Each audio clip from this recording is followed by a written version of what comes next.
Casey, where's the picture?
Okay, looks like one person just bowed out as soon as we started.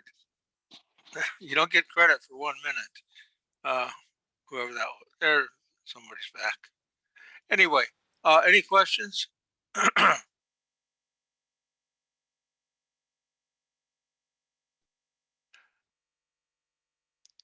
Well, we all had a day off. I don't know what you made of yours. I don't remember what I made of mine. It is going to be a little bit faster pace for you. Not necessarily you and me in Zoom, but you and your study material. But I find personally that the study material that's coming up once we get past the urinary system is not that difficult. It's just point and tell. What is it? You know, you don't have to go into the origins, insertions, actions, and things like that. Okay, not for everything. Okay, no questions at all? Charlie? Can you go over for this Thursday's lecture? Can you tell us basically, is it going to pick up from after ossification from the last lecture exam? I think you went over and we blocked off some stuff that we needed to focus on. I think it was like we ended with muscle contractions. So does it start with digestive system? Right. Digestive system histology, right. Urinary system? Yep. I've got that all, I have it all outlined for you on the modules. Yay. Okay. I'll show you in a minute. Thank you. Yeah, that's to save both of us time. And, you know, it also saves me a million emails, people asking the same question. So me putting it out there helps everybody. Okay. Well, I was looking at the class averages. Now, class average is not your average necessarily. It's everybody in the class. And the first time, with only one test, the simple bone test, I had an average of, I believe, 99. And then when we add the second test in, I just, in Excel, just move the cursor over both tests, all the scores, it averages them instantly. And instead of 99, the hit had gone down to 96. And after the third test, it's now at 93. So we've got to stop that, okay? It's at a good spot. It's at a really good spot right now for this time.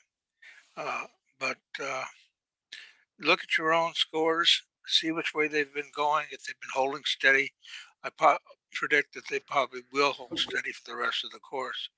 But if they've been going down or sliding a little bit, they tend to slide faster.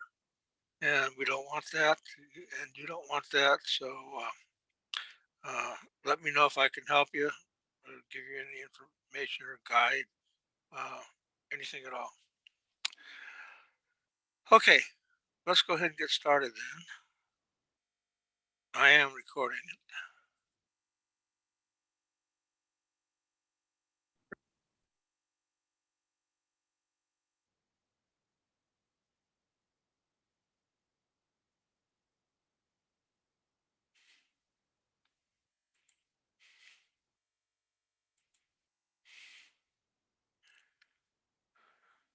Okay.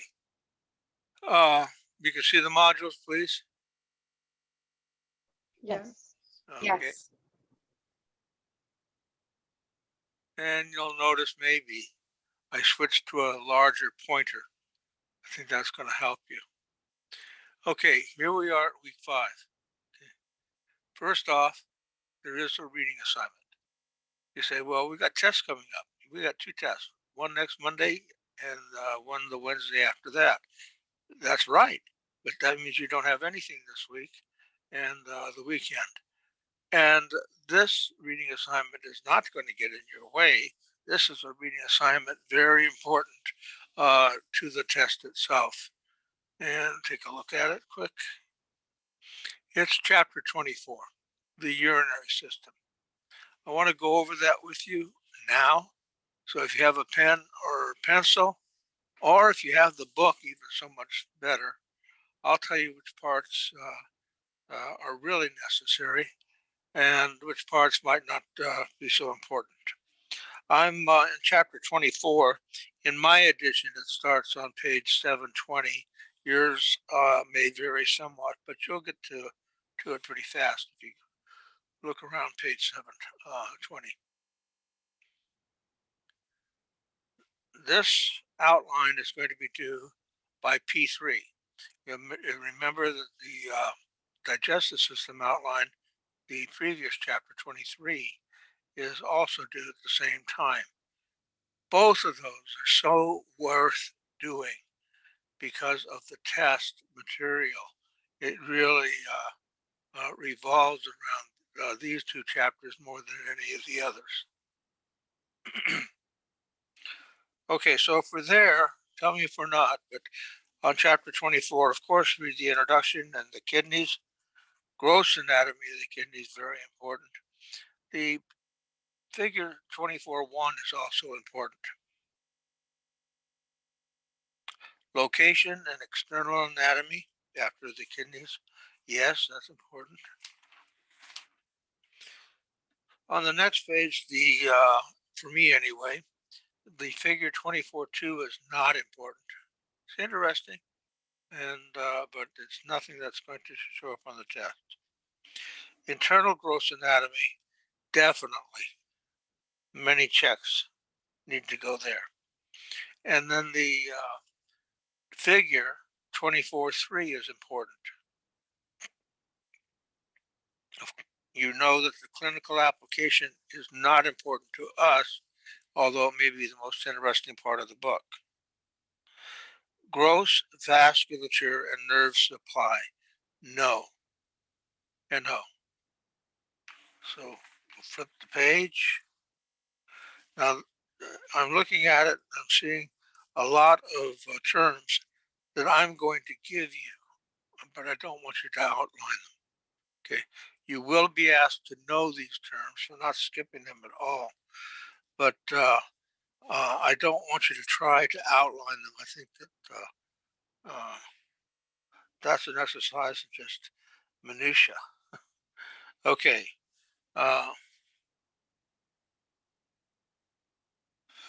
Under microscopic anatomy, skip ahead to nephron structure. Pick up the reading at nephron structure. Every part of that's important. Every figure that goes along or is referenced by this area is important as well. So the renal corpuscle, I'm on the next page now. The next page is strictly a figure 24.6, and it's an important figure to look at. 24.7 is a very important figure to look at, figure 24.7. The reading continues as a 1-inch strip at the bottom where it says renal tubule. Yes, we can do that little bit of reading. Next page, it continues on. Proximal convoluted tubule. If you're starring or highlighting something, definitely hit that, the proximal convoluted tubule, the nephron loop. the descending limb, the distal convoluted tubule. Number 4, the collecting ducts. The photomicrograph, figure 24.8, is important.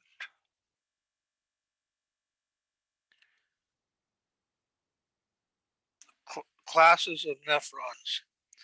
You should have a large figure 24.9, and it has 2 clumps of spaghetti for right now. And one is called cortical nephron, and at the top, the other is called juxtamedullary nephron. You're going to want to know the difference or similarities between these two: cortical nephron, juxtamedullary nephron. Okay, so get it out of the reading, and certainly you can get most of it right out of the figure itself. Okay. Turning the page, blood vessels associated with the nephron. I will give you those. We'll do that in lecture, not for reading, not for outlining. Juxtamedullary complex. No, no. Go on down to ureters, gross anatomy, and yes.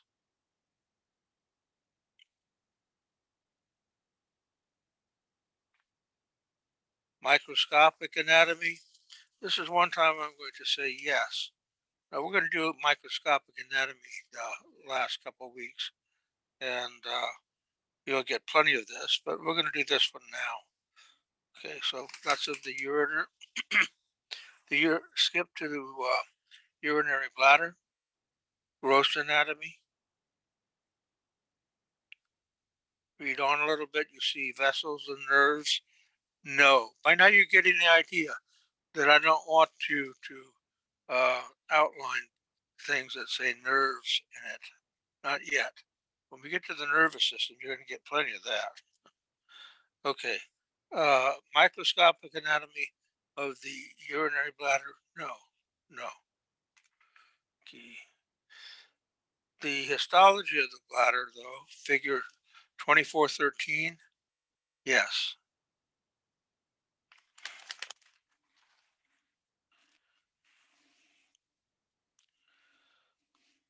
The urethra over to micturition. There's 3 short columns that I have in my book. Please read and outline the urethra. Micturition, no. Okay, and that's the extent that I wish you to outline. I mean, you're welcome, of course, to outline the whole thing. You're certainly welcome to read the entire material, but I'm trying to hone in on the stuff that will definitely be on the exam. Okay, that was the assignment. That's due by P3. That's on the 15th of the month. There's a discussion this week, okay, and not difficult. It's about you and your heart. That's our topic for the week, the heart. There are a lot more questions I could have asked in here. I'm not trying to get personal with your medical history or anything like that. So anything you don't wish to provide or answer, please do not. Okay. What I'm trying to show here is that most people don't have a clue as to the health of their heart. People at your age often take it for granted that they're okay because they're young. It's not necessarily true at all. People who are older, they're running to the doctor all the time, and it's not necessarily true that they're in any trouble either. But we know it's the #1 killer. Okay. You know, as long as they say, oh, heart disease is the #1 killer and cancer is second, or sometimes they jockey positions. Uh, something is always going to be number one. It doesn't matter. Something is always going to be number one.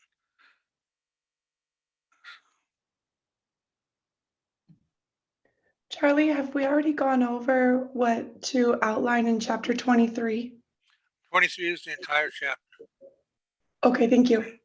And I know it was a long one, but I hope that you would take advantage of the long weekend. But you probably did exactly that and took advantage of the long weekend.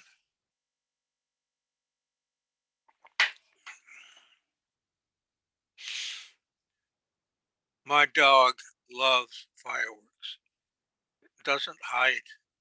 It just gets out and jumps and barks at them and loves them. That's a lucky break.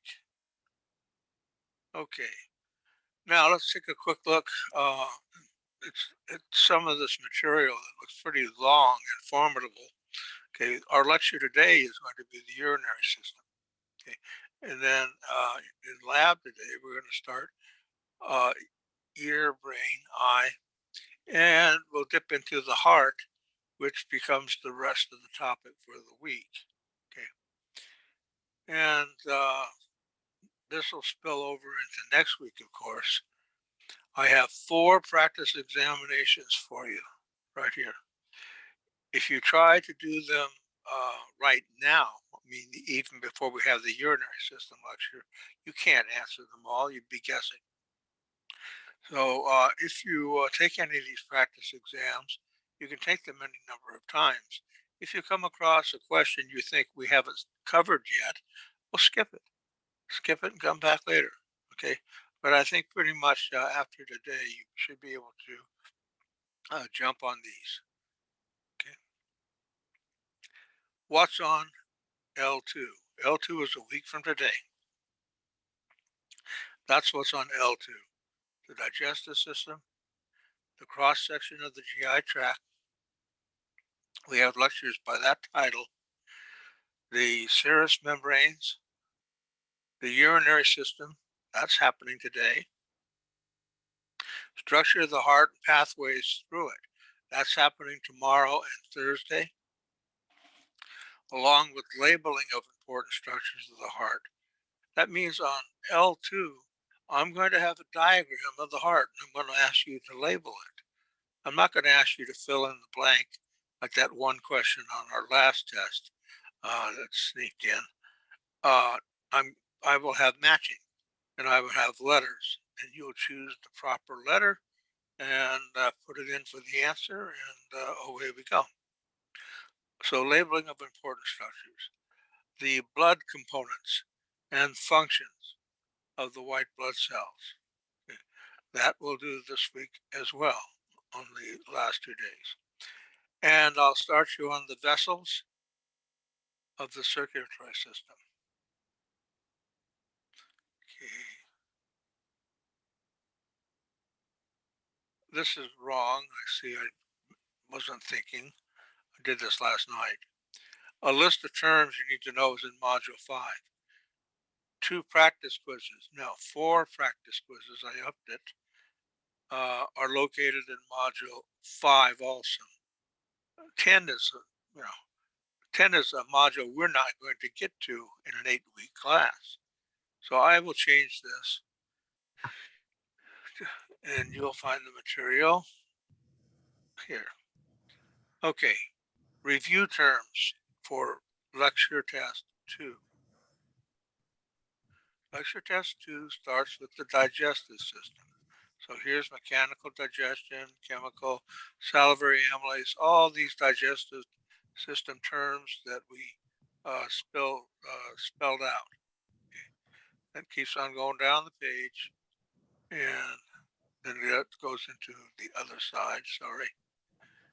And here it's going to start right here with nephron, with the urinary system, which is today's topic. And that's going to cover down to about here, the urethra. Okay, and then we're going to be covering the heart. Part of this will be given in lab. There is overlap between lab and lecture. but it won't be confusing to you. You'll know that, well, the heart, that's going to be on either test, both tests. While I'm studying it, I'm double dipping. I'm studying for both exams. Okay. And I hope to get this far through the heart, parts of the heart, some of those today, and end up with the white blood cells and the components of the blood itself. And that will stop it right there. Now, if anything changes, it won't be to add something. May be to subtract something because I've overshot, thinking we can get all this done in the 3 days that we have. I know we can. But if that's the case, if I have to eliminate something, I'll tell you what's gone. But right now, everything on here is for L2. Okay, backing up, what's on L2? Terms for review, terms that we use should need to be familiar with. 1, 2, 3, 4 practice quizzes, and then the labs and lectures for the week. Okay, any questions?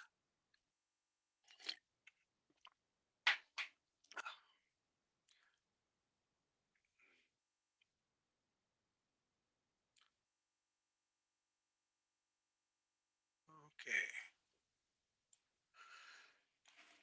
Here's the urinary system lecture, and it parallels the book quite nicely.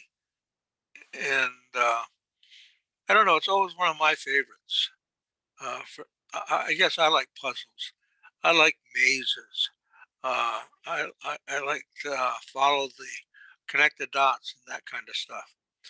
So it's just right up my personal alley. May not be yours, but I hope you do well with it. Okay, the functions of the urinary system. Obviously, the elimination of waste, urine. Okay, primarily nitric acid, nitrate compounds have to be gotten out of the body. Also, people don't always think of this as a function, just a necessary uh, occurrence. The storage of urine in the bladder. Why is why is that so important? I mean, in evolution, before we had vanity, before we had embarrassment and stuff like that, why didn't we just walk around and pee when we had to?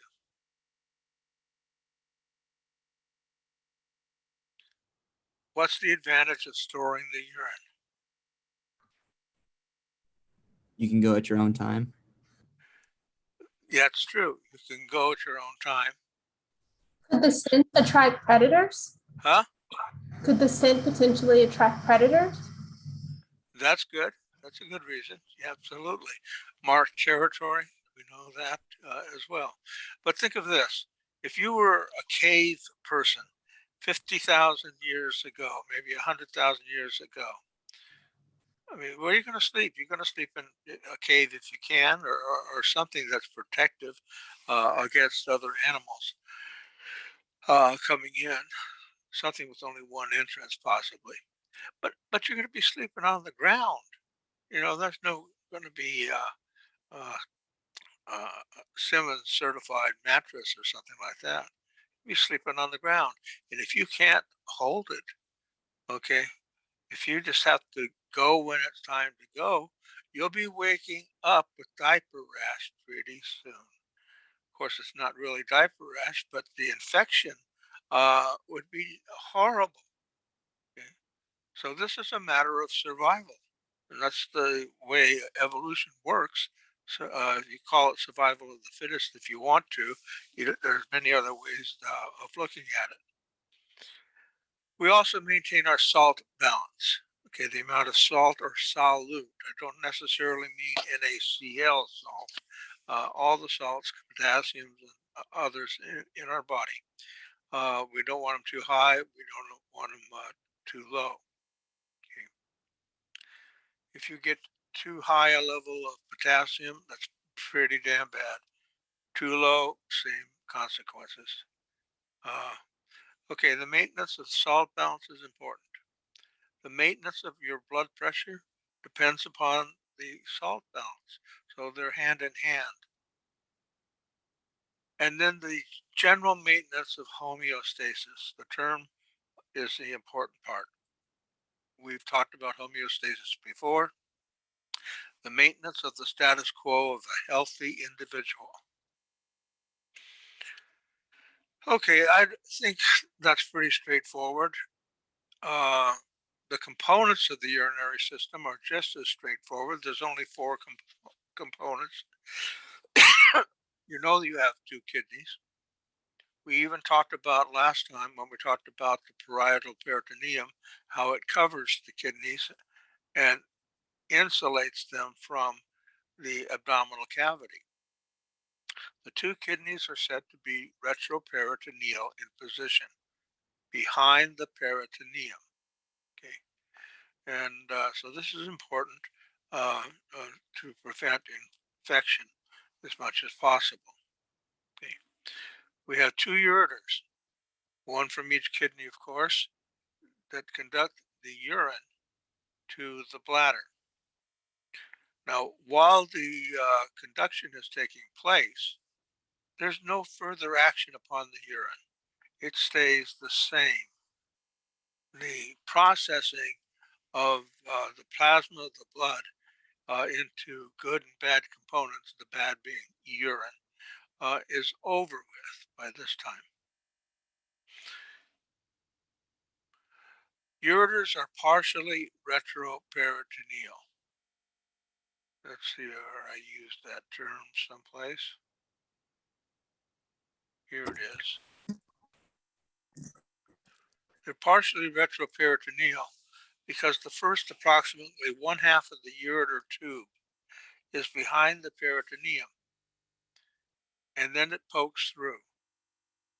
And the moving into the abdominal cavity by the ureter is sealed very well around the outside.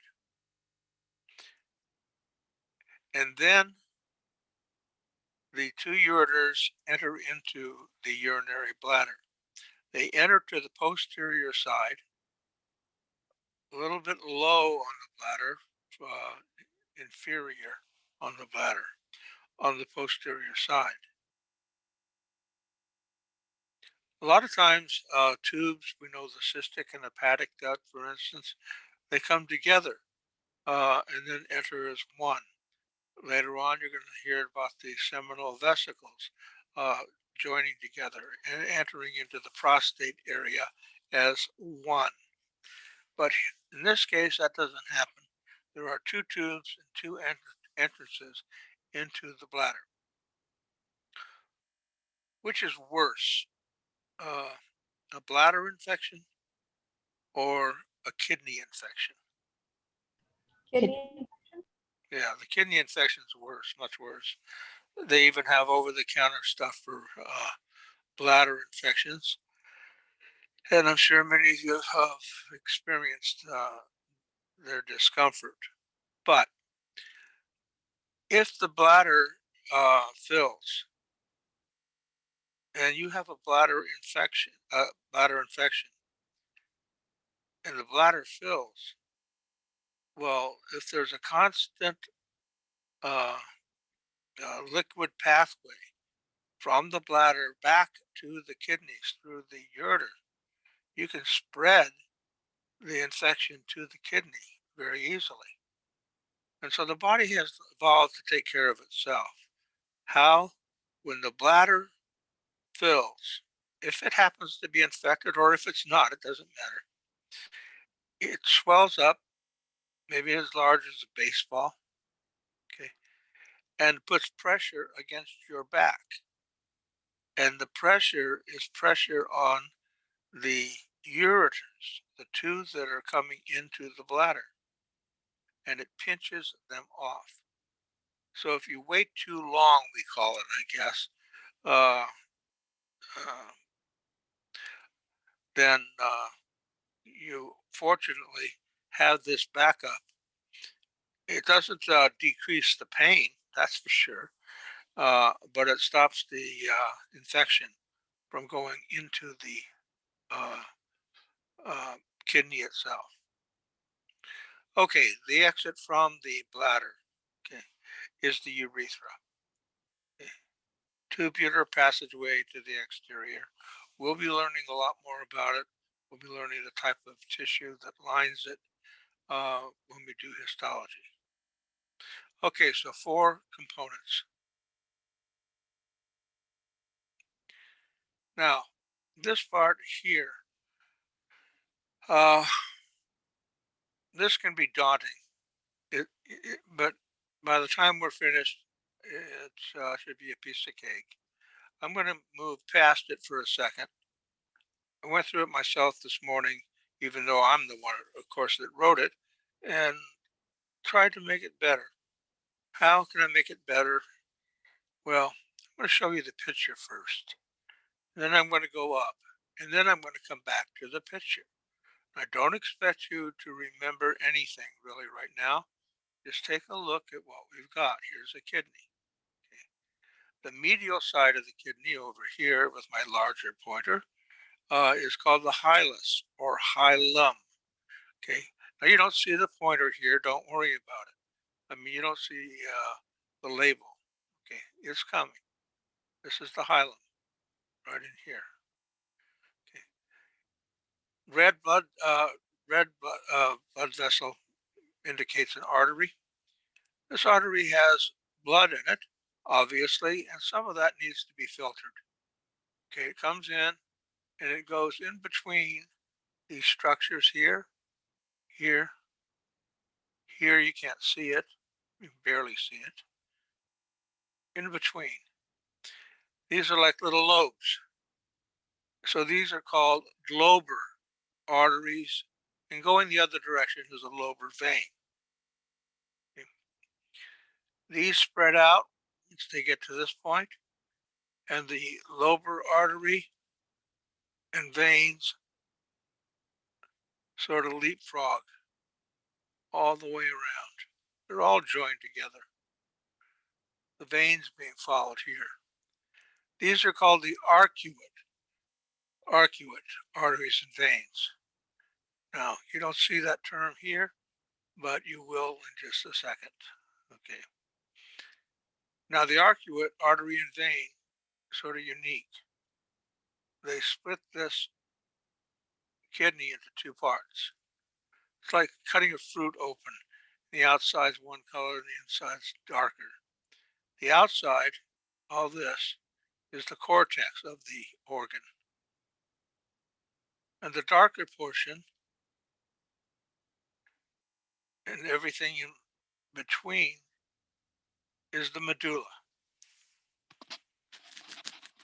You'll see these pyramid-shaped lobes that we talked about a moment ago. They're called renal pyramids. Okay. Here's a renal pyramid labeled for you. Renal pyramids are not pyramid shaped, really, not in 2 dimensions anyway. They're like candy corn. Everybody knows candy corn. Okay. So here's a piece of candy corn, if I can call it that. Another piece, another piece. You can count them up. There aren't very many of them. There's about 5 to 11 in each kidney. Okay.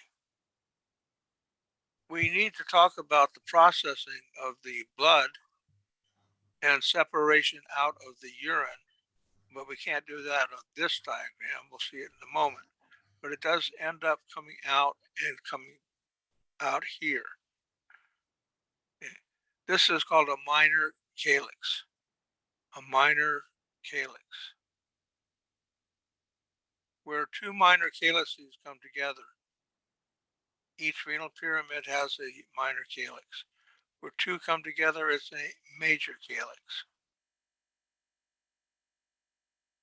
And where all of the major calyces come together, it's the renal pelvis, and then out through the ureter.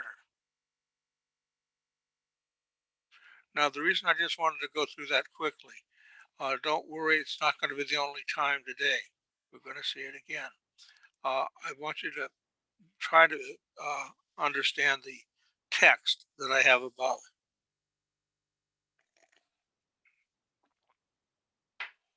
You won't understand it all till we see another diagram.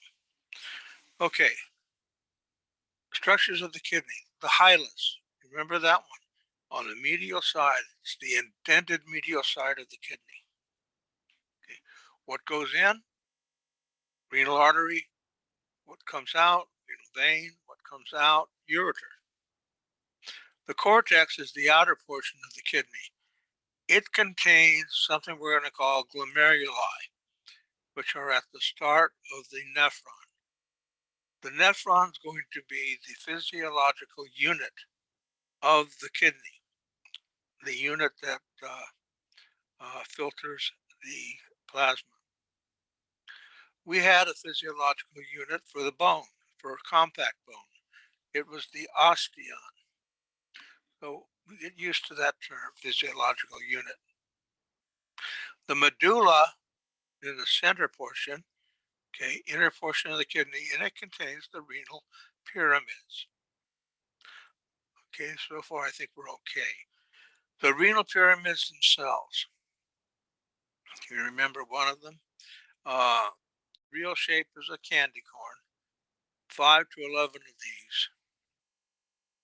And they contain the filtering tubules, which are called the loops or loop of Henle. Some books may go modern and call them nephron loops. We will retain still the more used loops of Henle. And also the collecting ducts. The collecting ducts are the final duct that the urine enters, and then it goes from it to the minor calyx, major calyx, renal pelvis, and out to the ureter. We'll see all of this again. The ureter. Okay, we've already described that one. You can read it if you need to. The renal pelvis. Okay, that's the chamber for collecting urine that we saw. It's located in the kidney just before the ureter. Okay. It's the collection of all the other chambers that we call major calyces. The major calyx is formed by the union of 2 or more minor calyces. The minor calyces collect urine. There's 1 minor calyx for each of the renal pyramids. It tells you to look at a diagram, either in your book or below, to understand this. Well, we're going to go back to the one below in just a second. Interlobular artery. I am going to beg off on this one until we get back to the diagram. These are also known, though, as cortical radiate arteries. They're in the cortex. They bring blood for cleansing to the nephrons. They bring blood that has not been cleaned yet to the nephrons. Don't worry about this one yet. Worry about it in about 5 minutes. The arcuate artery, you call these, separate the medulla from the cortex. These are the ones that arched, sort of leapfrogged around the inside. Now you're looking at it with a 2-dimensional picture, but in 3 dimensions, those arcuate arteries are coming out towards you and away from you as well, going all the way around the kidney. The lobular artery, or actually lobar artery. When the renal artery comes in, it splits up and goes between the renal pyramids. The arteries at that point are called lobar arteries. Okay.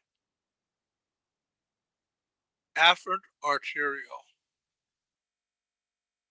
Afferent meaning an affinity for, love for, attraction to. This is a tubule or a blood vessel, very small, that goes from the cortical radiate vessels, which I told you were put off for a moment. So this is sort of a put off too. The afferent arteriole takes blood to the glomerulus, the first part of the nephron. Afferent arteriole, I'll wait. Let me wait. Bowman's capsule, I'm going to wait. Glomerulus. This is a set of capillaries. These are located in the cortex. Little balls, look like balls of yarn under the microscope, but they're balls of tubules. And the blood from the afferent arteriole enters into the glomerulus, which gets smaller and smaller because it's a set of capillaries. And as it gets smaller, the pressure builds up. The pressure to push the blood through these small vessels builds up and forces some of the plasma, the fluid portion of the blood, across the membrane of the vessel itself and into another part of the kidney. Okay. That part is the proximal convoluted tubule. Now, we'll see this in a moment. The plasma goes through the proximal convoluted tubule. From there, it goes through the loop of Henle. Don't fret that I'm going past it real quick. Up through the descending loop of Henle. Okay. Down through the descending loop of Henle, up through the ascending loop of Henle, and then through the distal convoluted tubule. This is quite a pathway. It's easy to spot on a diagram, though you won't have trouble with it. I know not seeing it at the same time, that can be daunting. Okay.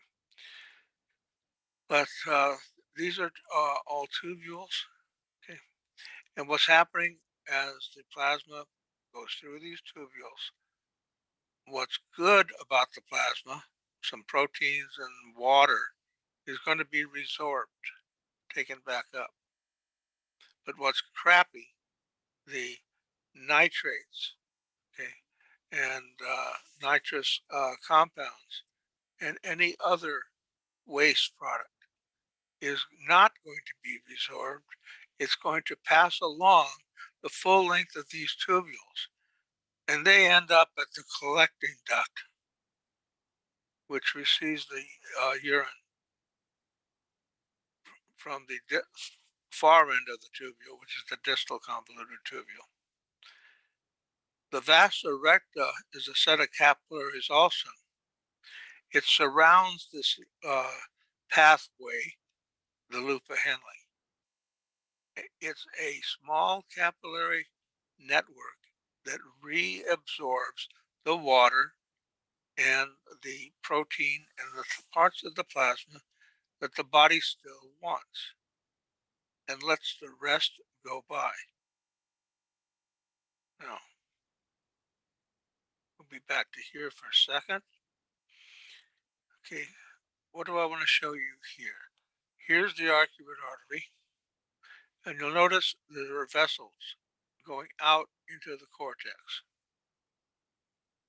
They're attached to the arcuate artery. Now here, same vessels, but embellished a bit.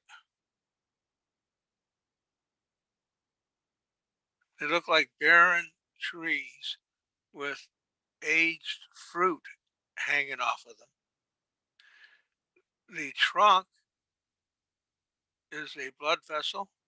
This is the interlobular artery. Here's the renal artery, lobar artery, the arcuate. It can go this far. Here's the interlobular.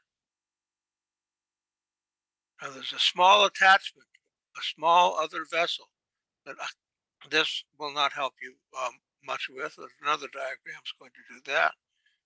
The afferent arteriole leaves the interlobular and goes out to this dead fruit.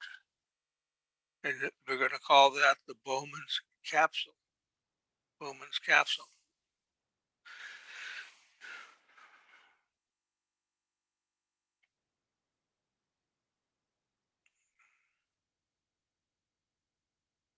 Okay, now the only trick here is that it's reversed. The medial side is on your right. Okay, here's the renal artery going in. It branches. They don't follow the branches, not well, but here's a good one. This is the lobar artery. This is an arcuate artery. Now going over to one of these little tree-like structures, you go out on an interlobular artery. And here you can see the small connector. This is the afferent arteriole,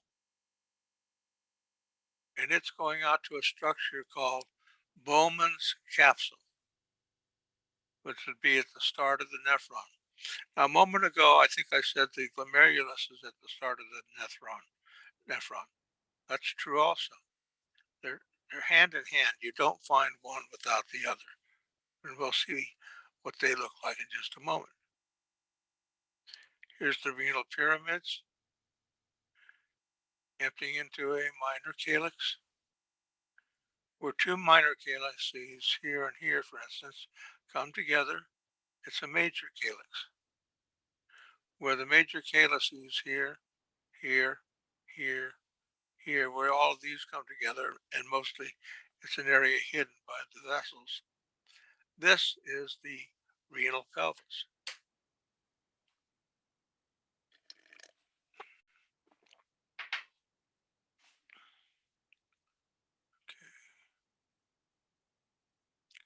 Cortex out here, and inside of that, all of this is medulla. Okay, we got to see how it works. We got to see how it works. We got to name some of those parts that were a little or a lot obscure, but we just have to reassure ourselves that we know where we're going. We're bringing blood in, and that blood is partially used or spent. It needs replenishing, it needs refurbishing, and so the blood's coming in to be filtered. It splits up by lobar arteries, okay, and goes up to the arcuate artery across, and goes up the many myriad interlobular arteries. They're also known as cortico-radiate because they're in the cortex and they radiate away from the center. Cortico-radiate arteries, I will be sure to let you know which one I'm going to use on the test. But what we've done so far is taken the incoming blood, redistributed it, and got it out to the smallest area, and that's the Bowman's capsule. That's all we've done so far. We have not cleansed the blood. The cleansing of the blood is done by the nephron. We haven't seen the nephron yet. Okay, the nephron is going to start at Bowman's capsule. It's going to wiggle around the tubule. It's going to go down into the renal pyramid, come back up, wiggle around again. I don't know why it does that. And then find a way out called the collecting duct. And that one goes all the way to the minor calyx. And during that process, the plasma is separated into needed or retrieved portion and expendable or get rid of it portion.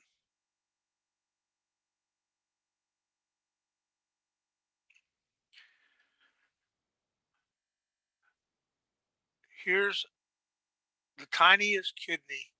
It's like the person who drew this couldn't spend any more time on the drawing. But you can see the arcuate, artery and vein, and the cortical radiate. Well, now it's going over here. To take this, magnify it. This little spot here is where the blood ends up, inside a structure called Bowman's capsule. We'll talk about more. And inside that hollow Bowman's capsule is the glomerulus, or set of capillaries, where pressure builds up so much that plasma is pressed out into tubules that go down and then come back up. And during that process, or during that journey, they're cleansed. Good material is allowed to pass, and bad material, good material is reabsorbed, and bad material enters into a collecting duct. Well, we get bigger. As we get bigger, it gets better.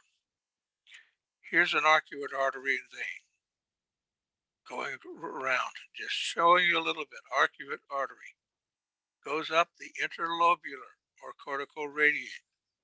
And now here's the afferent arteriole. It's going over to Bowman's capsule. Bowman's capsule is shown here. Is it a tan color? I think it's red. That's red, not this in the center. Is it? Yeah, the Oh, yeah. capsule is tan. Okay, just out here. Okay, here's the afferent arteriole, unprocessed blood entering in. Now it's being broken up into small capillaries. Bowman's capsule. Right now, it sort of looks like a circle, okay, but it's not. Think of a sphere. Think of a not volleyball. Think of a soccer ball. If you've looked at a soccer ball, I know you have. You see the panels that make up the soccer ball? How many sides do the soccer ball panels have? Each panel. Testing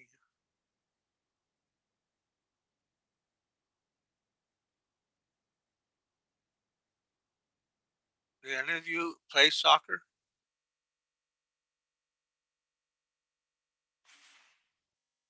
No. I guess not. Okay, I'm not going to bring up a picture of a soccer ball then. Soccer balls have panels that make them up, and the panels either have 5 or 6 sides. They make them both ways. Okay, imagine you had a soccer ball, and it's not going to collapse when we do this. We're going to take an X-Acto knife and cut out one of the panels. So now we have a hollow ball, okay, and a way in. And it's also the way out.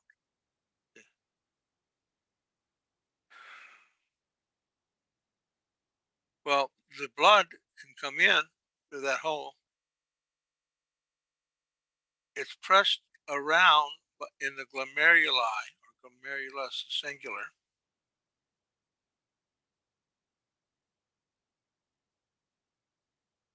And plasma presses out into this structure here.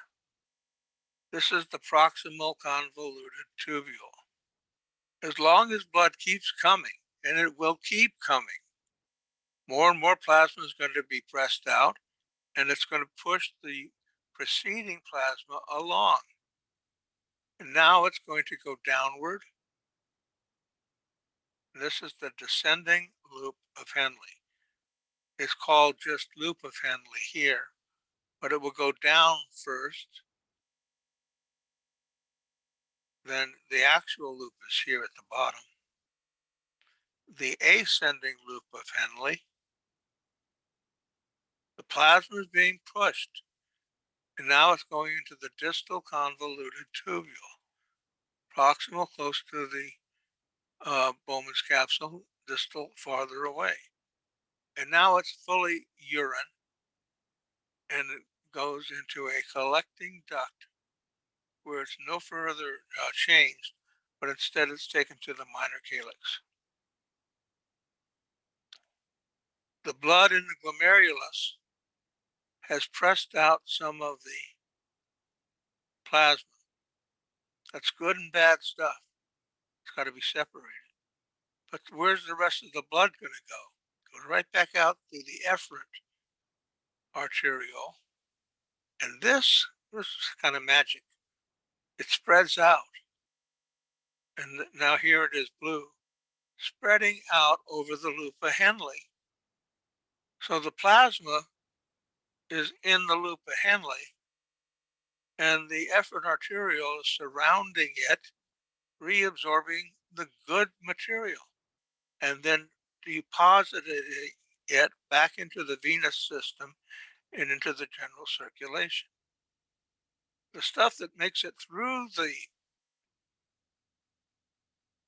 loop of Henle and the distal and proximal convoluted tubule is junk and urine. Okay, and so it is expelled.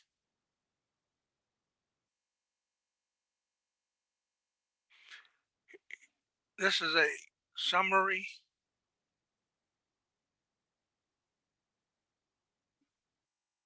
of what I just said. Okay.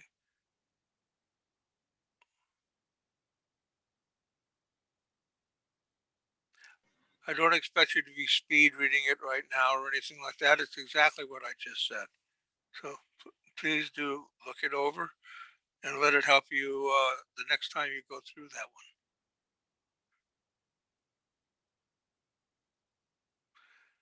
I labeled a couple more diagrams for you. Primarily, you're going to see the same stuff, and that's good, not bad. Here's the renal pelvis here, a major calyx here, a minor calyx here, the renal artery here, arcuate artery and vein going around here, a lobar artery, an interlobular artery here,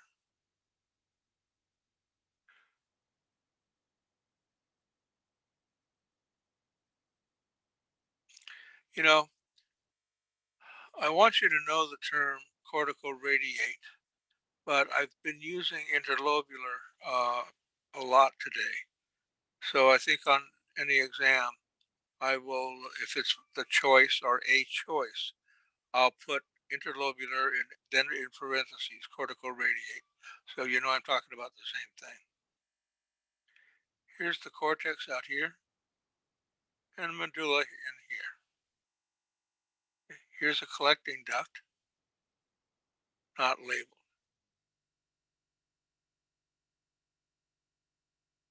Here's a model of the nephron. Okay. Part of it's diagrammatic, part of it's artistic. Still one of my favorite ones. Start out here. This is a lobar artery. That means it's coming up between renal pyramids. The arcuate artery, the veins going the other way are here. Arcuate artery. And now the medulla is on this side. The cortex is on this side. This marks the difference between the two, the arcuate artery and vein. Medulla down here. Okay, so go up. This is the interlobular artery. Up farther. Here's the afferent arteriole going into Bowman's capsule. Bowman's capsule is only this, I think, lime green color. But the capillaries that are formed inside, the small passageways, are the glomerulus or glomeruli.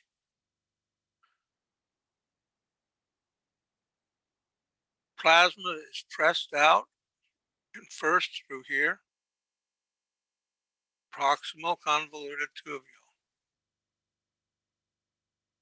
round, and here we have the descending loop of Henle, the ascending loop of Henle, come up, and again, it finds its own nephron. This whole thing is a nephron, but it doesn't wander around. It doesn't get lost. And it comes back up here to the distal convoluted tubule.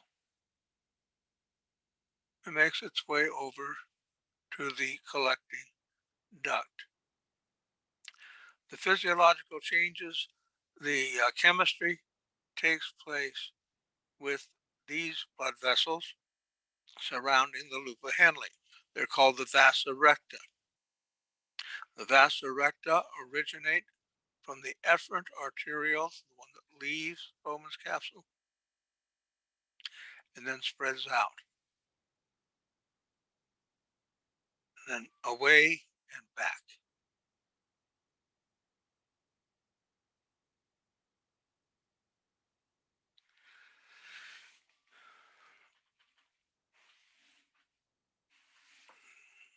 We have really good pictures when we do histology of the glomerulus, and I'll probably show you one in just a minute when we get back from our break.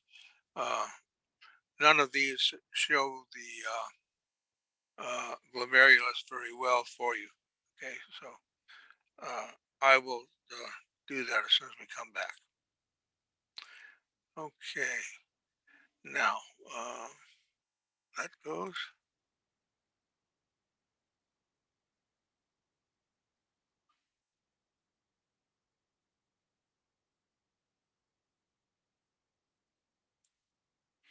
Okay, what time we got? 2:04. Okay, that's about right.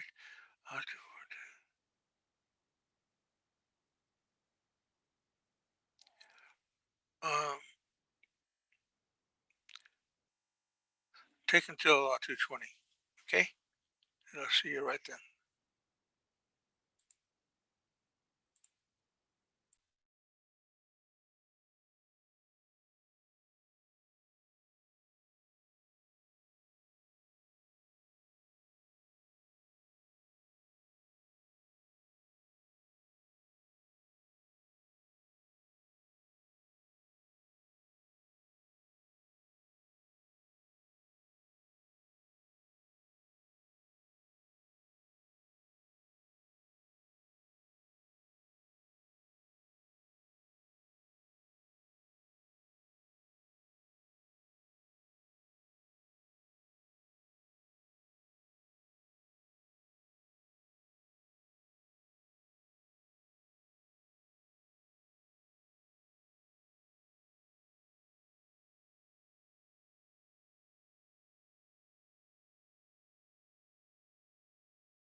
Okay.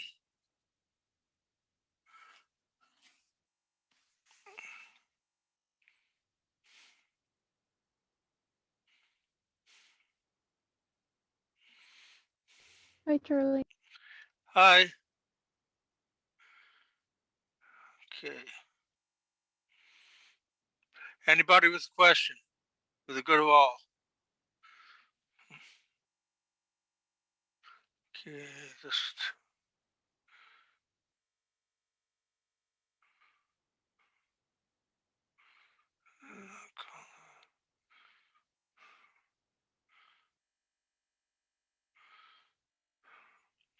Well, the next part's going to be easier today.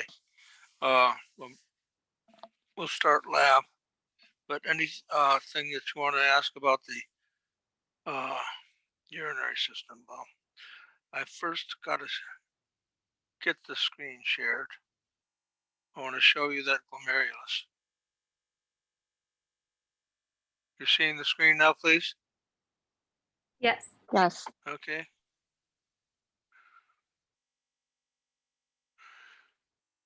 Best place for us to actually find things is on the website. Okay. So here's the website. Your scores have been updated on the website. So if you want to see them, you can get to them in one click instead of 10. It drives me a little bit nuts getting into Canvas. There's so many click this, click that. Oh no, you shouldn't have clicked that. Okay, so we're at Unit 3 right now. There are some web links that you may want to look over that have information. The vessels I'm going to be giving you. I've got stuff on YouTube I'll give you, and I've got the hard rate. But I'm going to skip ahead to histology slides, and I want to show you the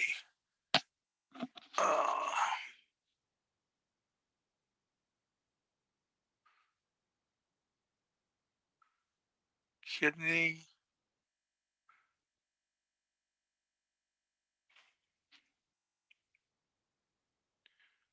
Okay, the one on the left, right in the center, that's a bunch of capillaries, very small vessels, and that's a glomerulus. Okay. Surrounding the glomerulus, once it has pushed plasma out, are these tubules. Yeah, you can't follow one because they don't go in a straight line. That's why they're called convoluted tubules. This is the glomerulus. There's always a space around the glomerulus, and that's because of the outflow of plasma into that space. And then we'll go into an entrance, which doesn't show on this slide, but we can imagine it's here, into the proximal convoluted tubule. Now look very, very closely. I'll magnify this as much as I can. Around the outside of the glomerular space, very, very thin, one cell layer thick. Here's 1, 2, 3, like ants going around. That's Bowman's capsule. That's all it is. High blood pressure can wreak havoc on the kidney, can pop these vessels. You don't want that. Okay, here's the glomerulus though.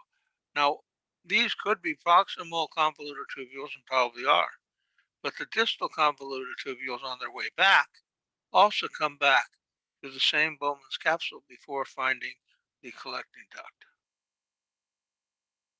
Charlie, are we looking at one renal pyramid or one nephron? Not neither. You're looking Oh, at the renal pyramid itself is not a part of the nephron. The nephron includes Bowman's capsule, the glomerulus, then the tubular network, proximal and distal convoluted tubes in the loop of Henle. That's But it. is the nephron inside the renal pyramid? The nephron, that's a good question. The nephron starts up here in the cortex, and then it dips into the renal pyramids, which is in the medulla. The nephron straddles both. I'll show you a spot for that.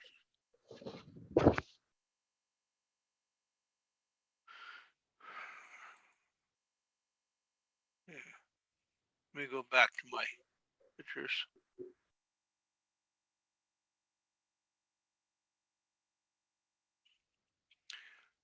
Here. This wasn't the greatest pictures, but the nephron starts up here at the Bowman's capsule. That's another nephron. These are all separate nephrons. There are about 4 billion nephrons that you have. The tubules extend downward. Okay, so Thank you. it's in both. So is each Bowman capsule in a different nephron? Each nephron has its own Bowman's capsule. Okay. Okay, and if I use the last picture I showed you, get down there, this board. Okay, here's the start of the nephron. It's the glomerulus contained by Bowman's capsule. Then the tubules coming out. This is all part of the nephron. Loop of Henle, descending loop, ascending loop, distal convoluted tubule. We're still in the nephron until we get to the collecting duct. The collecting duct is not considered part of the nephron. The nephron's there for one reason, to filter and retrieve material, filter from the plasma. Okay.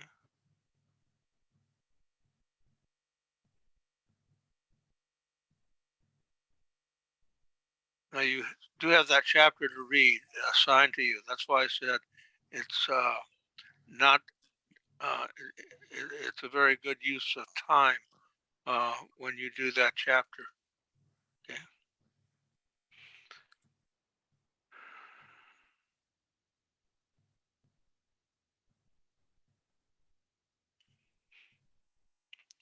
Okay, now we're getting ready for lab.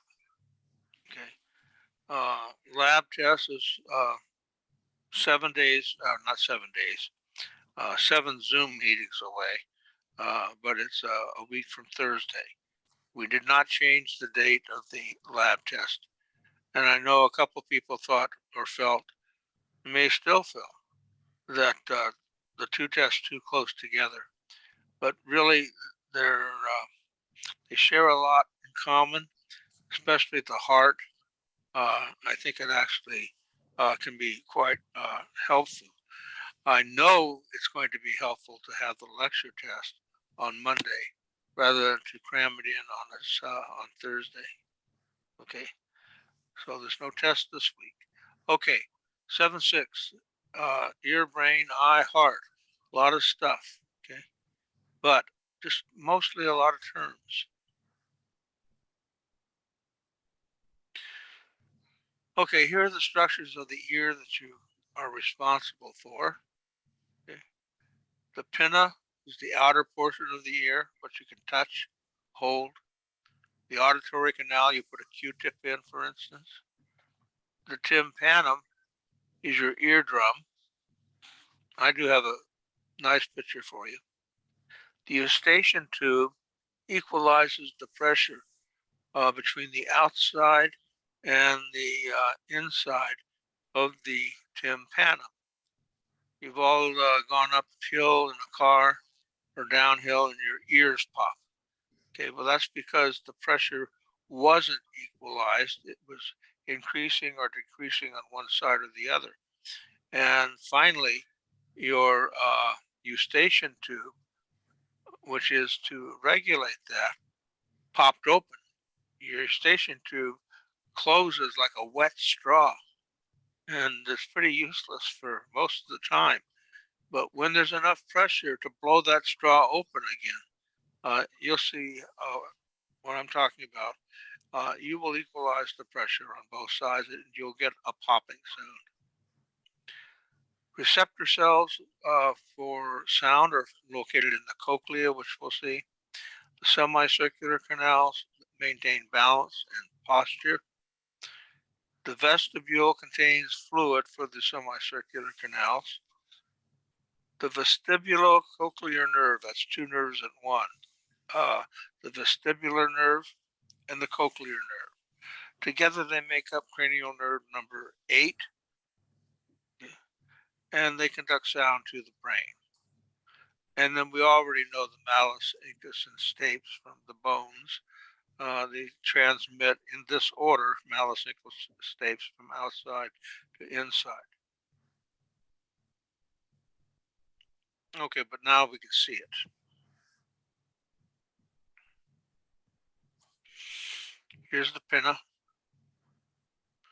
They have names for all the different little contortions inside your ear.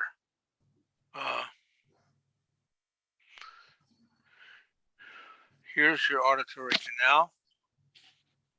It can also be called the acoustic canal, but we'll probably go with their term.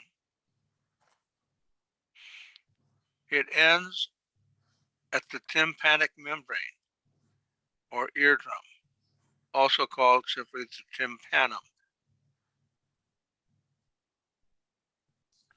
Then on the other side, you have a tube. This is the eustachian tube. It goes to the nasal pharynx. We need it so that we can keep the pressure on both sides of the auditory canal and the tympanum the same. If not, it would be like tightening a drum, and it may not sound the same. It certainly won't sound the same. Or loosening a drum and getting a thud instead. We must have some physiological advantage to being able to get both sides equally pressurized. Okay. Most people don't go up and downhill every day, at least not in distance far enough to need this, but sometimes we do. Okay. When you're in a car and you feel the pressure, you can yawn, chew gum, or just wait it out and it will pop. The eustachian tube will open. Then the pressure coming in the eustachian tube will be exactly the same as on the outside. Okay. In this area here are the 3 ossicles, the malleus, incus, and stapes. They touch against this structure here, which is the vestibule.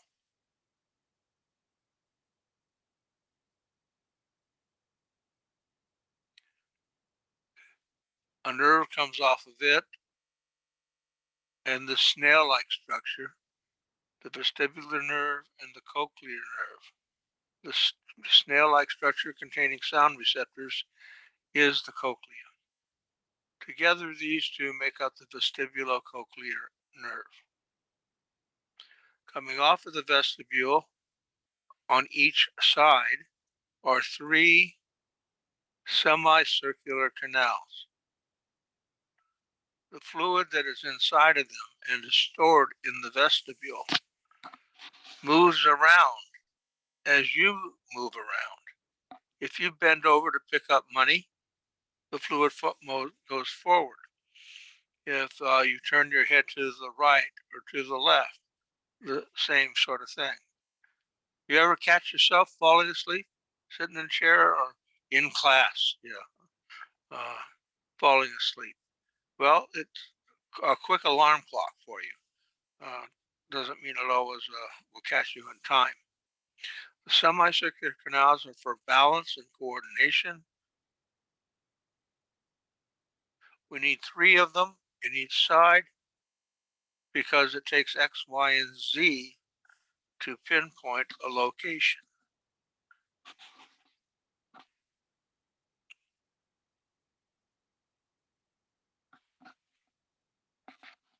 Things that we're not on, we're not on the list above, these things, if they're here, you need them.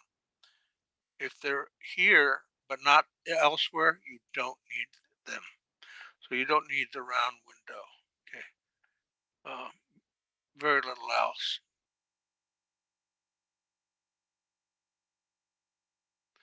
The brain. You're responsible for these 15 structures of the brain, and you're also going to be responsible for what they do, okay? And got a list for you. Let's just take a look at them first.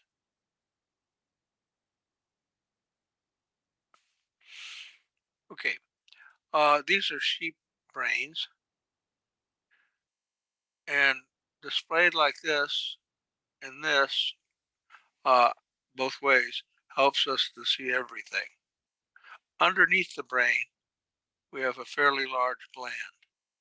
It's been removed from this specimen, but you can see it over here. That's the pituitary gland, producer of at least 7 of our hormones.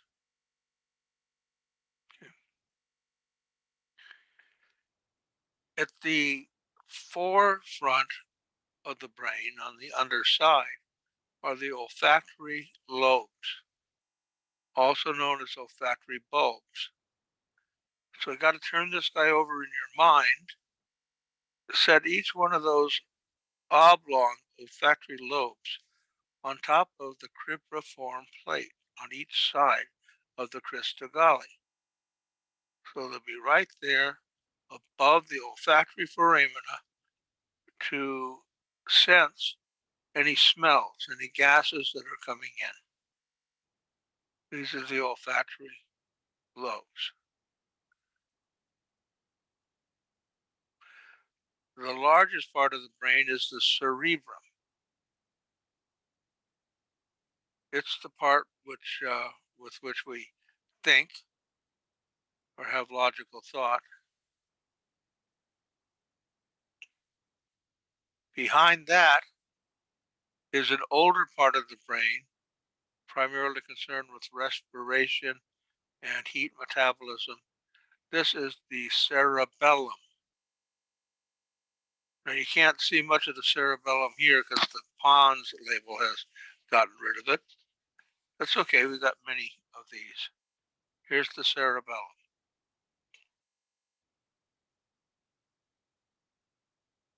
Then we have the Pons. These look like 2 rounded structures.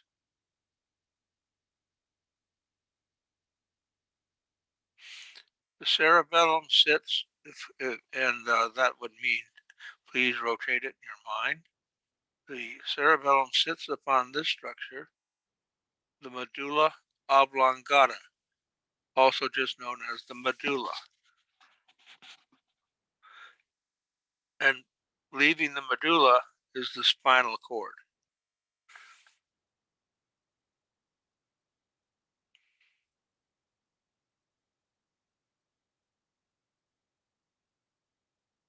This brain has been bisected.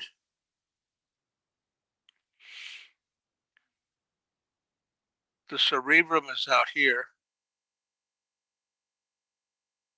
It's not labeled because they figure you know it from the last one.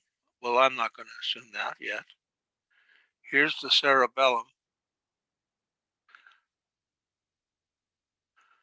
Okay, now for what is labeled. When we cut, we find there's a cavity right here on this side. There's a cavity on this side too, but it's not open yet. There's a septum or a membrane that a probe would so easily puncture and open that up as a slit.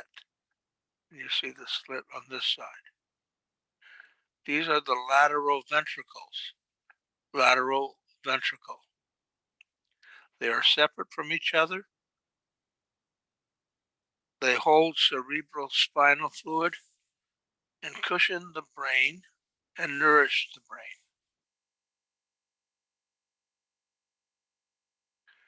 The area around the lateral ventricle right here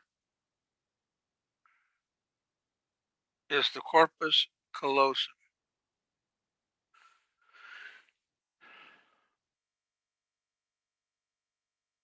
Corpus callosum. Actually, if you had a Gray's Anatomy out, you would find there's a name for every angle going around. We will call it only the corpus callosum. Over here, this is corpus callosum, been cut here. Here's corpus callosum over here. Come back to the very middle of the brain, and there's a rounded structure or a rounded outline. It looks like a small sea scallop. That is the thalamus. Come back from the thalamus and look for a pea-shaped or sized structure. That's the pineal body or the pineal gland. And that's going to be necessary for sleep coordination. Now, if you find the pineal gland on one side, you won't find it on the other side. Only unless you cut it right down the middle, which is very, very lucky to see that. I actually prefer to see it like this.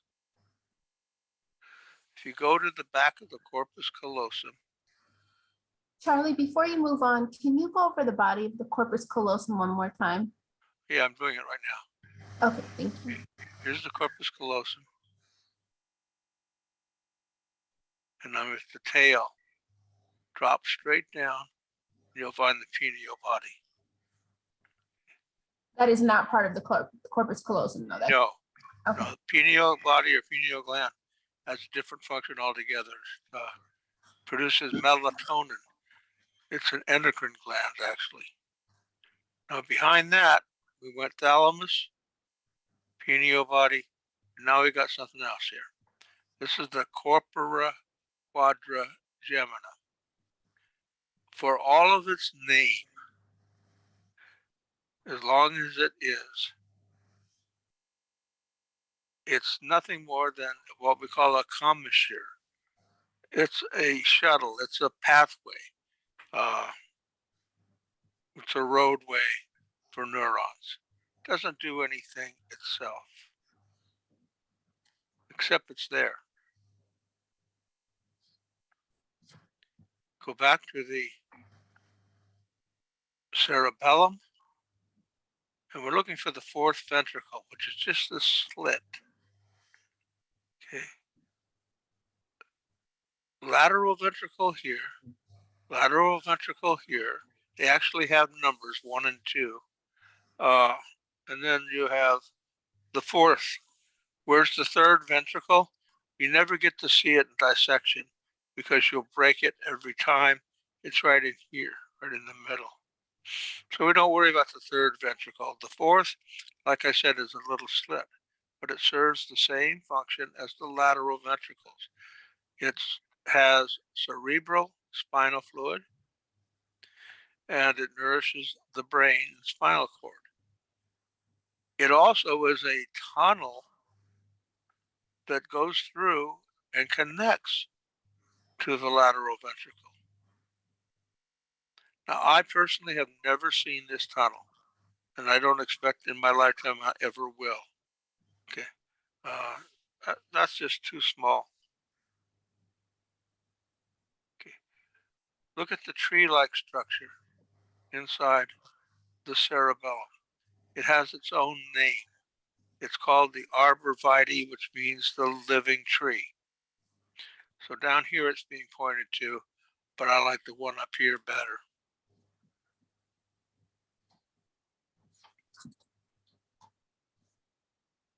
Cursor's back on the thalamus. Come straight down to an area that doesn't seem to have anything. Okay, here's an area that the corpora quadrigemina that's quite distinct and doesn't do anything. Here's an area that's not distinct and does so much. Below the thalamus is the hypothalamus, the seat of the autonomic nervous system, which we'll be talking about later.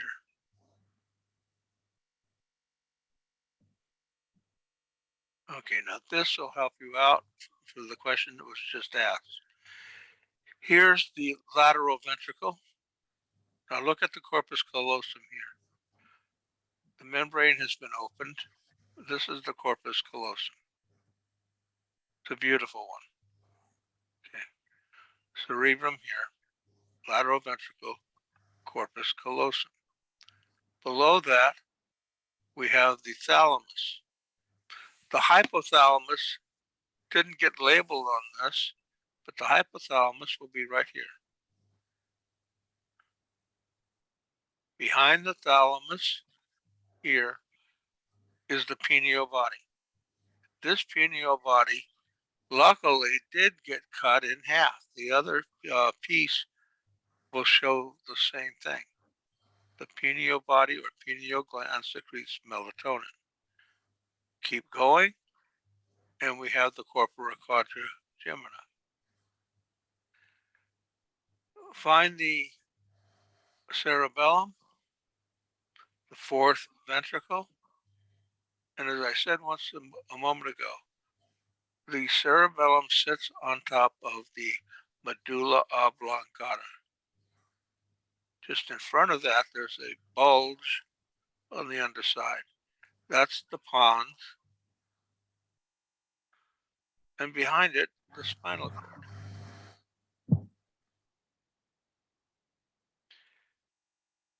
For the practicum, you will be asked in multiple choice questions a few of the functions of the parts of the brains you saw. Okay, so these are the parts that you're responsible for, and you're responsible for knowing the function. Now, you don't have to know it word for word. You don't have to know it the way it's written here. You have to be able to identify the function in a multiple choice test. Okay, so please don't forget to study these.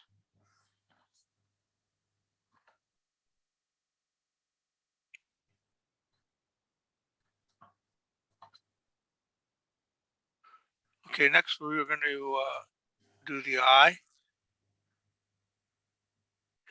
You're responsible for the parts that are listed, the cornea. If you were to touch your own eye, if you could do it, or put a contact lens on your own eye, it would touch or go onto the cornea.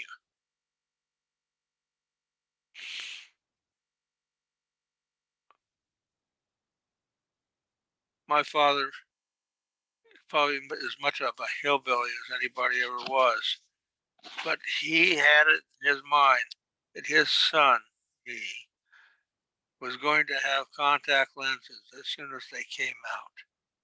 Oh God, I didn't want contact lenses. I'd heard awful things. Contact lenses.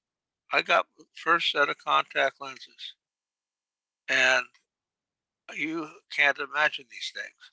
They were like a little dice cup. I mean, they fit completely over the eye, not just the front. They fit over your entire eye. They were torture to put in and out. But he had to have the best. Yeah, sure. Okay, the pupil. Look at your own eyes in the mirror, or just remember the dark spot. Okay, the darkness. That's your pupil. That expands when there's not much light. That contracts when there's a lot of light. Okay. The anterior chamber, I'm going to have to show you that. And that the iris is the colored portion of your eye. Ciliary body, I have to show it to you first, or serrata. The others I'll show them to you. Okay, here's an eye, plastic eye. Now the lens won't stay in. I've glued it myself a number of times. Somebody always wrecks it, but at least we have the lens to show. The outer layer of the eye, the white of the eye, all the way around and in front, is the sclera. It's very tough, thick. That's the sclera. Underneath the sclera is the second layer in a blue color here. Goes all the way around. A little section's been taken off of the retina, so you can see it here and over here. This is the choroid coat. The function of the choroid coat is to gather light that has entered into the eyeball, been seen by the retina, gone through the retina, and rather than have it bounce around inside the eye a million times, the choroid coat absorbs it. It's like a black screen. The retina itself is the third tunic or layer, and that's the one that has the receptors for light, the rods and cones that you've heard about. This yellow spot here is the optic disc. When the nerve endings go towards the brain to the optic nerve, they all gather at one spot. And out they go through the optic nerve, which is right back here, optic nerve. This spot cannot perceive light because it's doing something else. So you have a blind spot in each of your eyes. But because of their location, one compensates for the other all the time. Straight back from the inlet for eye light, you have a spot here. This spot is imagined. It's on the model, but it does not exist other than physiologically. It is the fovea centralis. The fovea centralis is the spot where light should focus if you don't have farsightedness or nearsightedness.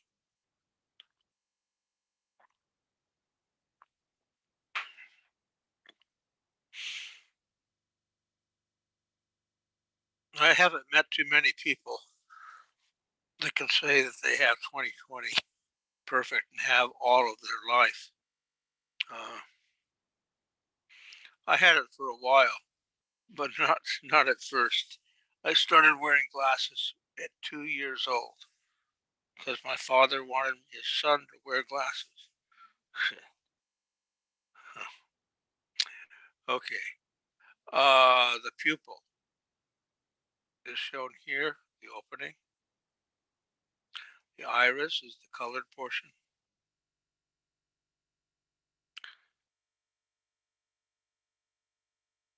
Looking more from the top. Charlie, Yes. the iris and the choroid coat, they're both kind of blue in the picture. I just want to make sure I understand. The choroid coat, is it towards the back of the eye and the iris is in the front, or? Iris is only in the front. And the choroid coat is all over? All the way around. All the way around, all the way to the top, all the way to the bottom. Okay, thank you. Okay. Iris is to restrict the amount of light that comes in, and the choroid coat is to absorb all of the light that's been seen.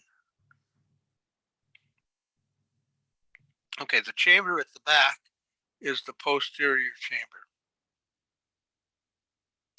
It's also known as the posterior cavity. There is a slight difference, but not important here. We can't see it in this picture, but in the front, the model doesn't have it, doesn't show it, but you have the cap. That's the place where the contact lens sits. And that area behind the front of your eye has a watery fluid inside of it. That fluid occupies this space here. That's the anterior chamber.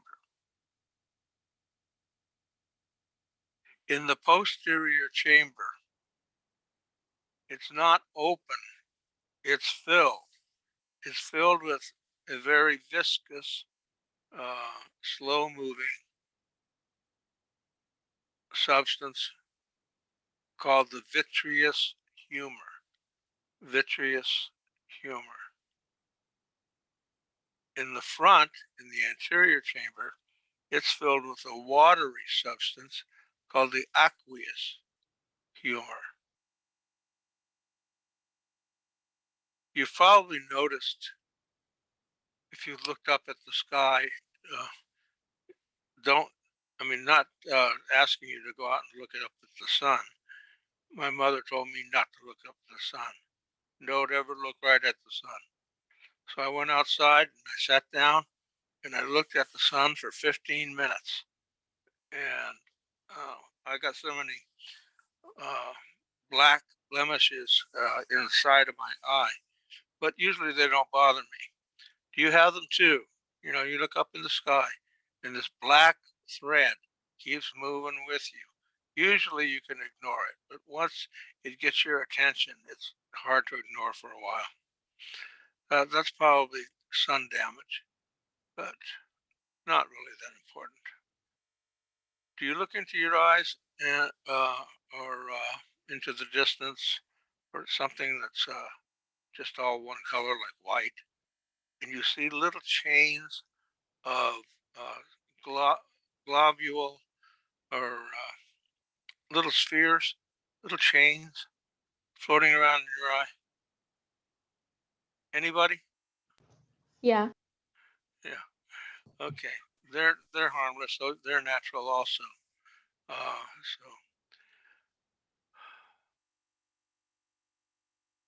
Okay.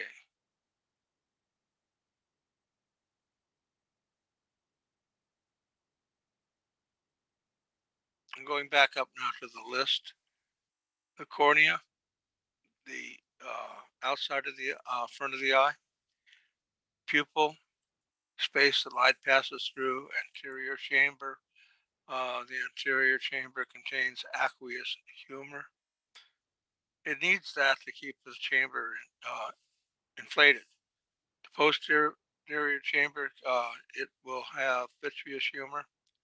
The iris is the colored part. I got to do ciliary body, Norris serrata. The sclera was the white thick part. Choroid coat was the dark part. It's shown blue in the model, but it can be black or silver, but it's often iridescent. I mean, really iridescent. You can't mistake the choroid coat when you're actually looking at it. The retina, optic nerve, disc, and fovea centralis. So we need to see this structure here.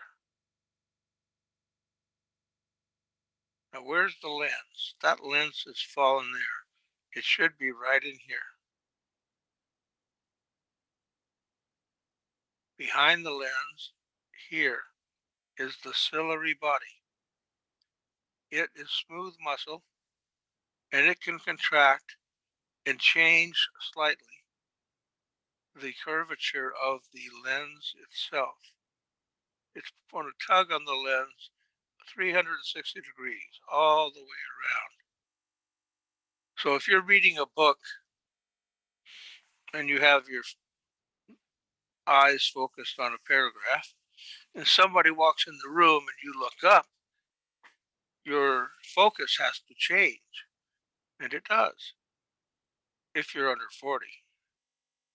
Once you hit about 40, people start looking for reading glasses And at first they head for the Thrifty Mart or something like that. And those things are pathetic. And you finally end up getting real glasses. Okay, the ciliary body contracts and changes the curvature of the lens so that you can go from near to far. Behind it is this roundly serrated larger structure. Now it's difficult in real life, it's difficult in the model to see where one ends and the other begins. If I were to pin it, I would pin it just like they have it here, one way down here, one way up there. This is the ora serrata. The ora serrata, most people can't think of a function for it, but imagine with my cursor, lights coming into the eye. It's coming in from the side. I don't want any stray light inside there. I want it to be picked up by the choroid coat, but I'm going to miss it. Instead, I hit the ora serrata. If I hit the ora serrata anywhere around, it absorbs the stray light and helps you have clear vision.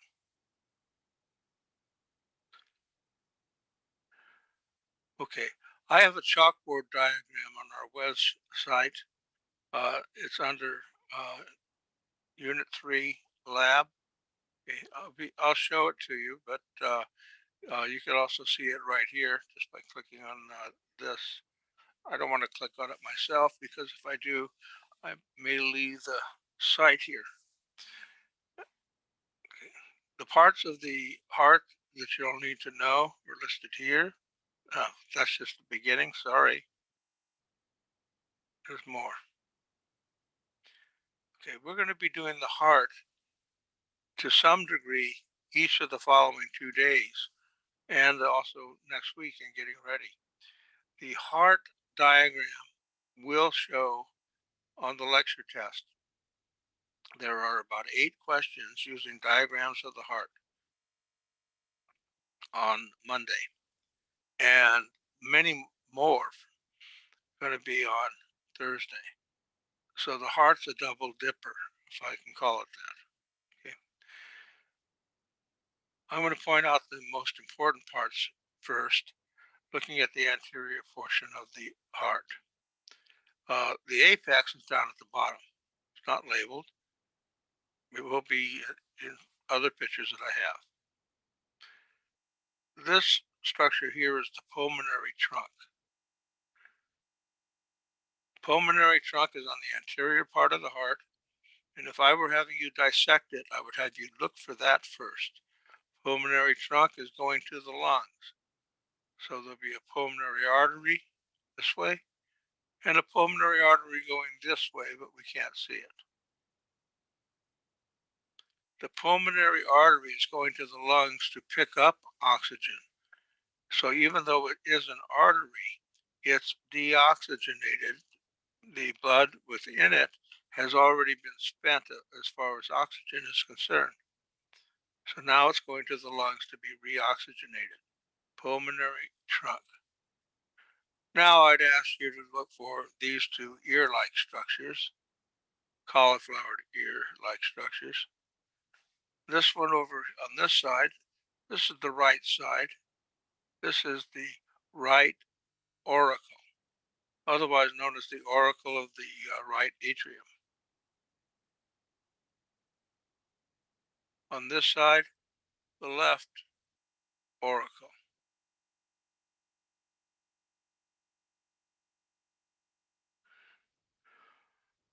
Blood goes out to the lungs.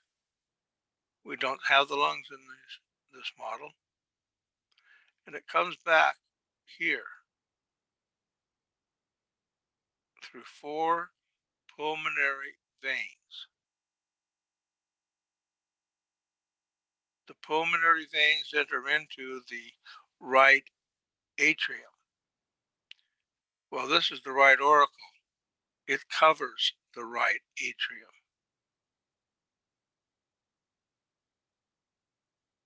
When blood returns to the heart, it can come a couple of ways. It can come from head and arm, and it'll come back through this vessel here, the superior vena cava, and enter into the right atrium. If blood returning to the heart comes from the lower part of the body, it enters here. This is the inferior vena cava, not labeled on this one. Don't worry if something's not labeled. It's going to get labeled. We've got so many diagrams of this. Okay. So this empties into the inferior vena cava, into the right atrium also. That's two of the three things that come in with deoxygenated blood to the right atrium.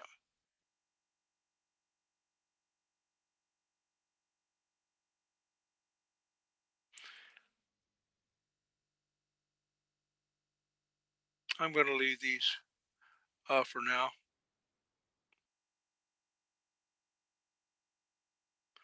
This is better. This shows you the 4 chambers of the heart. Over on this side is the right atrium. It has only deoxygenated blood in it. That comes from the superior vena cava, inferior vena cava, which we can't see, and another little entrance, the coronary sinus, which you'll see in a moment. Anyway, the blood comes into the right atrium, and then it passes into the next chamber. This is the right ventricle. The valve that passes through is the tricuspid valve. Not labeled here, but will be elsewhere. Then the blood is forced through this valve, pulmonary semilunar, into the pulmonary trunk. From there, it goes to the lungs again, coming back from the lungs into these 4 pulmonary veins and emptying into the left atrium. When it contracts, the blood is pushed downwards through this valve called the mitral valve into the largest chamber of the heart, although it may not look it to you here. This is the left ventricle. When this contracts, blood, which has been oxygenated from the lungs, this is the oxygenated side of the heart, exits through a valve right here. Barely see it here. And goes up through the aorta. The ascending aorta is the first part, and the aortic arch is the next. Try it again. Okay, here's showing the valves. The valve between the right atrium and the right ventricle is the tricuspid valve. Notice these thread-like extensions in both valves. These are called the chordae tendineae. Chordae tendineae. When blood in the atrium is forced by contraction downward, it goes through the valve easily. When the ventricle contracts, we don't want the blood going back. And it won't be going back because of these chordae tendineae.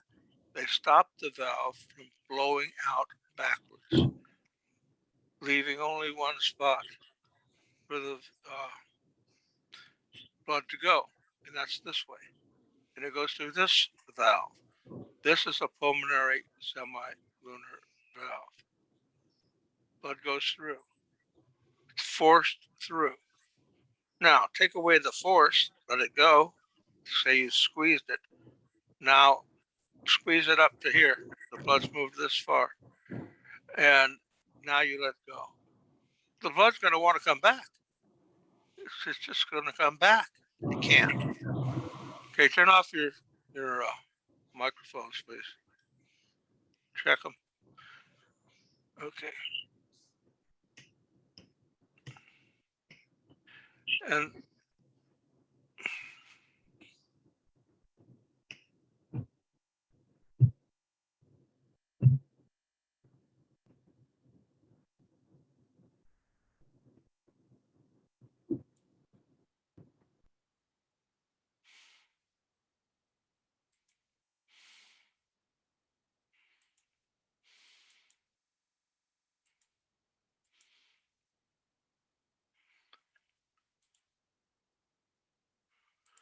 okay, I got 'em. The blood's going to come on back. Well, it can't because you got a 3-shooted paraglider here or a 3-shooted parachute, and they fill and stop everything, like catching wind in a sail, and they can't go back. So the pulmonary semilunar valves force the blood to only go to the lungs. Okay. And when you come back into the left side, you have oxygenated blood. Here's the mitral valve. It's also known as the bicuspid valve. Please use mitral valve in our class, though. Okay. And the blood moves down into the ventricle, and then when the ventricle contracts forcibly, trying to force the blood throughout the entire body, it doesn't want it going back upstairs here. So it can't because the chordae tendineae hold the cusps in a shut position. Instead, the aortic semilunar valve is the exit. It's right here again. Doesn't show well in this picture. Somebody helped out making this one, and they didn't show it twice, but I'll show it to you. The blood now goes into the aorta through the aortic arch. This is a sheep heart, very similar to human heart. This is the right atrium, the tricuspid valve. No, you can barely see the little threads down here.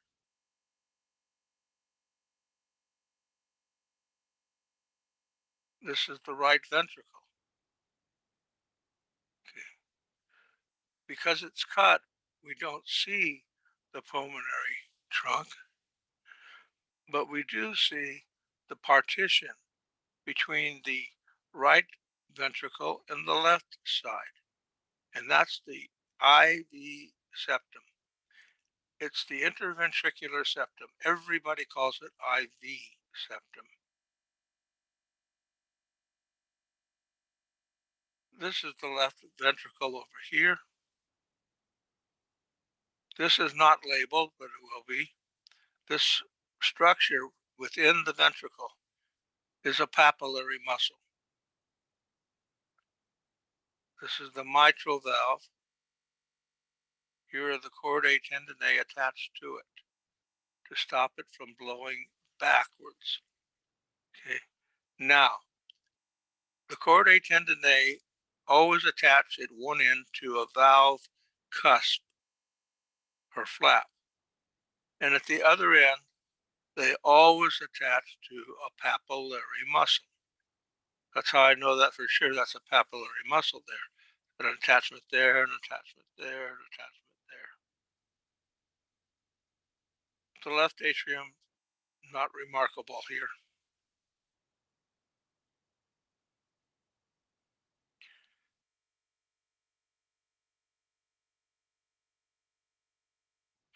This is the mitral valve. It's the easier one of the two to see. It's so large. The chordae tendineae really show up well here, although it's misspelled. It should have an H. Here's the aortic semilunar valve going up to the aorta itself. It has 3 cusps. This valve does here, so when the blood blows past, it can't come back down. It has to keep on going as long as the heart is beating. The blood has to keep circulating. In the chambers, there's just a small slice here that they got lucky and sliced into the left ventricle. This what it looks like tree roots or trees growing about around some Cambodian temple. Okay. These are trabeculae carneae. The trabeculae carneae is also visible on our models. It has the function of allowing for the chamber to expand without splitting. People's, I hate to say it, sometimes hearts do split.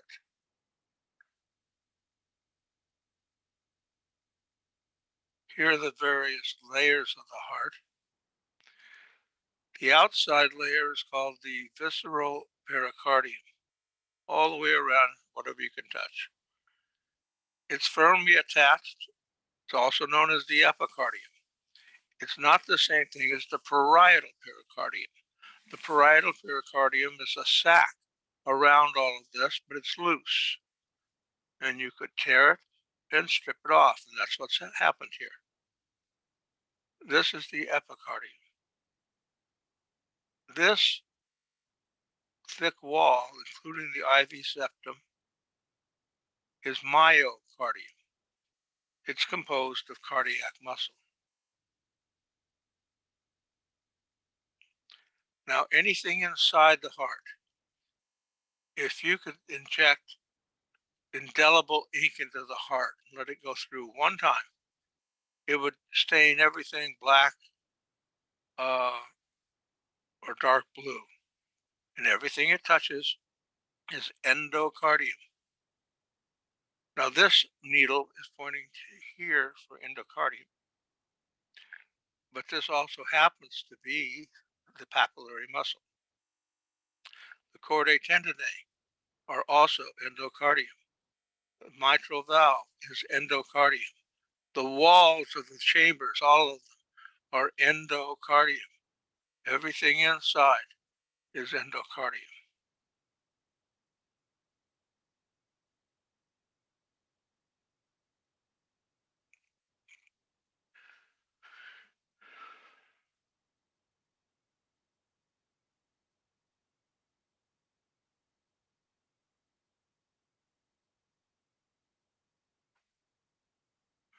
Okay, I'm coming back to one I passed by.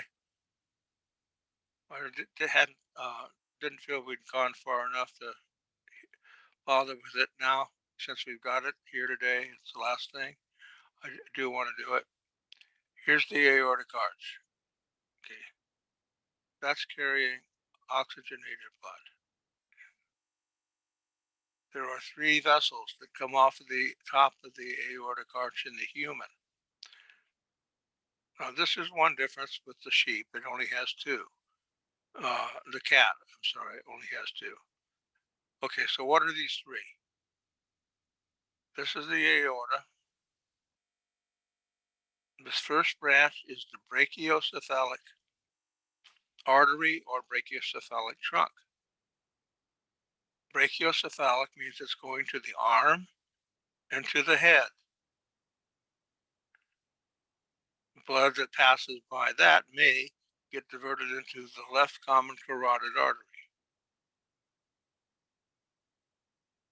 And blood that makes it past that may get into here into the left subclavian artery. Blood that makes it past that is going down to the abdominal pelvic region, everything below the diaphragm.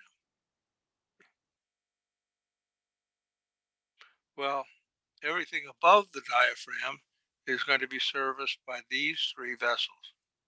Below the diaphragm, this one turned down.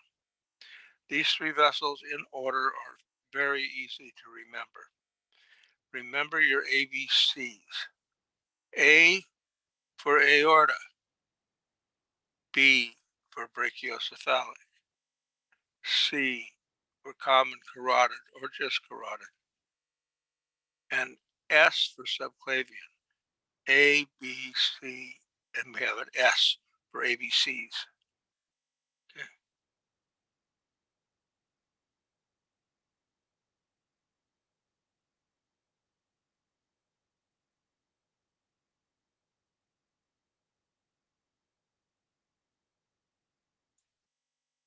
Okay. Okay. If anybody has any questions, they can ask them now. If they are questions just for you, you can stick around, and that's going to do it for today. Don't let this stuff get ahead of you. It's not difficult. It's not as difficult as you may think. Maybe it's a little foreign, but so what? Everything was foreign at one time.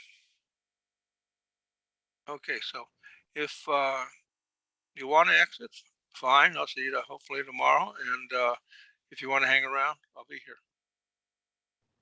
Thank you, Charlie. Bye-bye. Thank you, Charlie. Bye.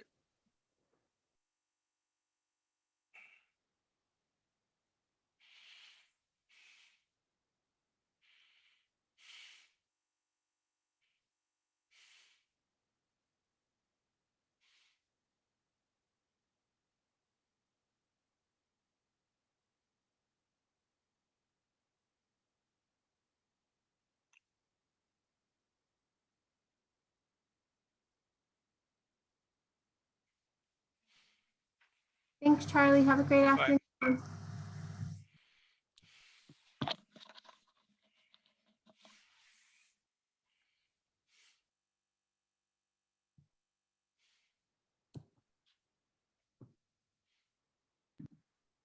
Thank you, Charlie. Have a good night. You too.